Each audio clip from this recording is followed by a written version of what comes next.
Práve preto, že prípad Islandu je modelom skutočnej občianskej revolúcie, bol tento prípad zámerne utajovaný. Cenzúra revolúcie na Islande je najlepším dôkazom, ako sa zaobchádza s informáciami, ktoré sú nebezpečné pre politickú a ekonomickú elitu. Na Islande ľudia rezignovali na akúkoľvek podobu vlády, veľké banky boli znárodnené a bolo rozhodnuté, že ľudia ani náhodou nezaplatia dlhy, ktoré vyrobila vláda.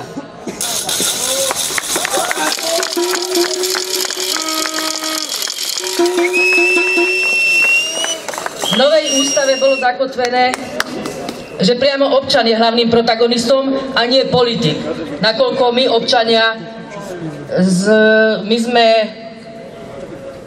panovníci. My sme panovníci v miniatúrnej podobe, nie politici. Politici sú naši zamestnanci.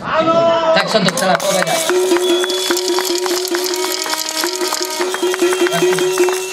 Island je v súčasnosti najlepším príkladom mierovej a dôstojnej reakcie verejnosti proti svojvoli tejto moci, ktorá doviedla i zem, ale aj celý svet ku kríze. Nový islandský model jasne ukazuje, že politici musia mať strach z reakcie ľudí, ak nebudú neustále konať prospech nich. Predovšetkým sa musia bať o svoju kariéru a nakradnutý majetok. Teraz vám priblížim umlčané fakty o Islande. V roku 2008 bola znárodnená najväčšia banka.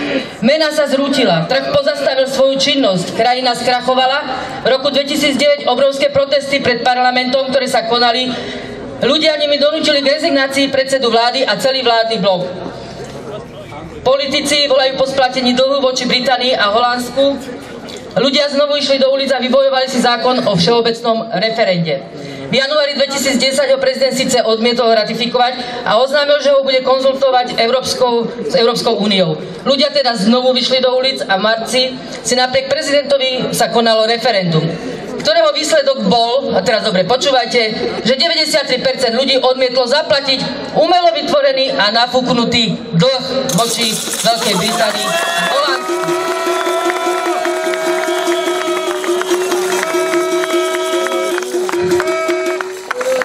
Vláda bola veľmi dôrazne donútená k tomu, aby začala vyšetrovanie, ktoré malo jasne pomenovať právnu zodpovednosť predošlých i doterajších štátnych predstaviteľov za krízu.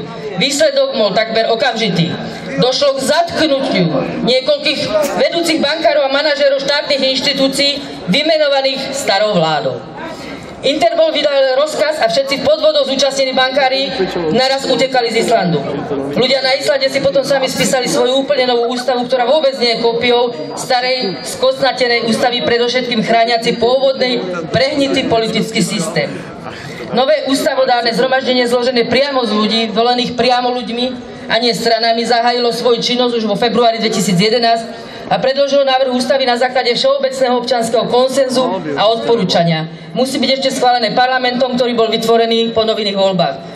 Stručná história islandskej revolúcie. Vynútené odstúpenie celej vlády, vynútené znárodnenie bank, všeobecné referendum na všetko, uväznenie zodpovedných ľudí za krízu a prepísanie ústavy priamo očami a nie skorumpovanými poslancami zabehnutých politických strán.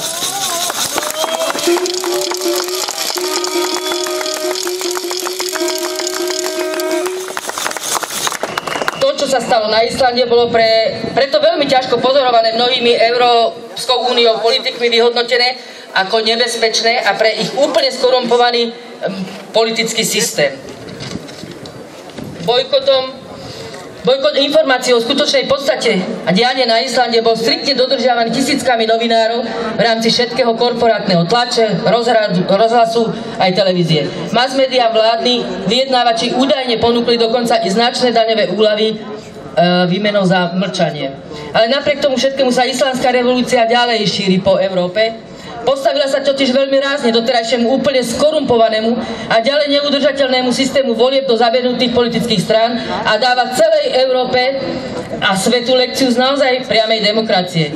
Verme, že bude časom všeobecne známa a skôr alebo neskôr celkom právom radovými občanmi ocenená napriek vláde klamstiev permanentného podvodu od doterajších politických a ekonomicko-bankových elít hnaných predovšetkým bezhraničnou chamtivosťou, ktoré v podstate zapričinili túto celosvetovú krízu. Túžba po slobode, rovnosti, všeobecnej prosperite a spravodlivosti bez nadradeného elitárstva totiž nepozná hraníc. A myslím, že čas na to považivo dozrel už aj u nás.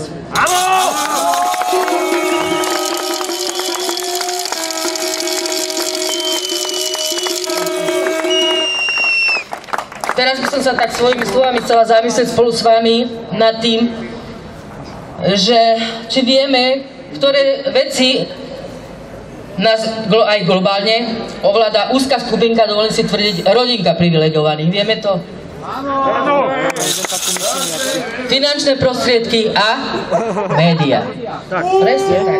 Pokiaľ chceme zmeniť túto situáciu, nemôžeme sa zísť na proteste, ktorý fyzicky podporíme a dobrým pocitom sa rozdieme domov, bez vízie a cieľov, nakoľko v zápäti zistíme, že vlastizradcovia a zločinci sú namiesto trestu odmenení zlatými padákmi a na ministerské kreslá sú vymenovaní ľudia s prepojením na finančné skupiny a tými, ktorí nie sú schopní riešiť vysokú nezamestnanosť bez rozdielu veku, veľmi zlú sociálnu a ekonomickú situáciu. Mali by sme si teda určiť reálne ciele a podniknúť radikálne kroky.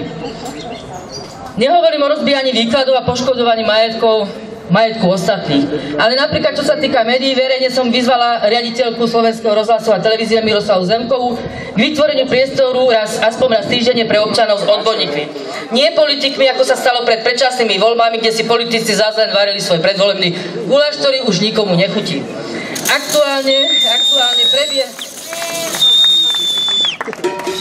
Aktuálne prebieha okupácia Generálnej prokuratúry Slovenskej republiky. Vieme to? Viete o tom? Čo ste tu, viete o tom. Za vyšetrenie všetkých kauz od 89. vrátane privatizácií a tak ďalej. Média hrajú mŕtvého chrobáka. Neinformujú občanov, veľa ľudí nemá vedomosť o tejto akcii a dokonca aj o dnešnom celosvetovom proteste, informácia, ktorá mala byť odvysielaná na slovenskom rozhlase, teda v rozhlase, tak bola zakázaná. Pekne. Aby ste mali obraz o našich médiách. A teraz vzhľadom k tomu, že už z názvu verejnoprávna televízia vyplýva, že slovenská televízia má slúžiť občanom, a nie naopak, naviac pokiaľ je občan povinný platiť koncesionárske poplatky v zmysle tzv. Zástrčkového zákona, má právo požadovať za to služby, ktoré budú v prospech nás, nakoľko by odborníci informovali napríklad o priamej demokracii, čo sa týka kvóra, počtu hlasu, vypísania referendu, sfunkčenia referenta, ako jedinému nástroja moci v rukách ľudu, nakoľko aj naše ústavné práva sú negované jak zo strany politikov, polície, justície. Platíme teda za to, že nám podsúvajú dezinformácie a manipulujú verejnú mienku. Veľmi veľa ľudí, hlavne skôr narodených, netuší ani význam slova priama demokracia. Ako môžu hlasovaním ovplyvniť svoj život, budúcnosť ďalšej generácie a vývoja našej krajiny.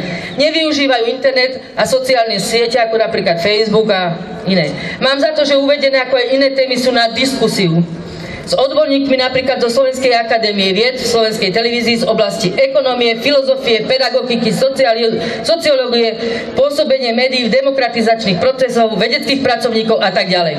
Som si istá, že keby boli občania informovaní, určite by sa tento fakt podpísal aj pod výsledkom predčasných parlamentných volieb. Mám vedomosť o tom, že na Slovensku prebieha online petícia proti negatívnym informáciám, ktorú som tiež podporila a ktorá podľa mojich informácií, ktorú podporilo asi, ráno som pozerala nejak 9400 ľudí, čo je teda pekný výsledok a jasný signál smerom k médiám, že ľudia nie sú spokojní a nemajú byť prečo spokojní.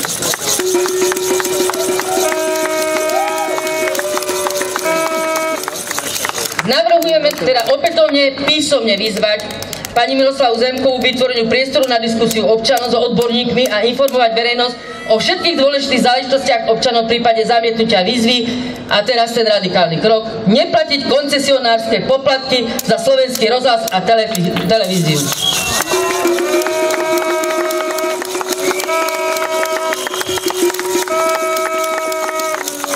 Ešte na záver, svet nie je obklopený ľuďmi, ktorí sú zlí, ale tými, ktorí to zlo dovolujú. Ďakujem vám za to.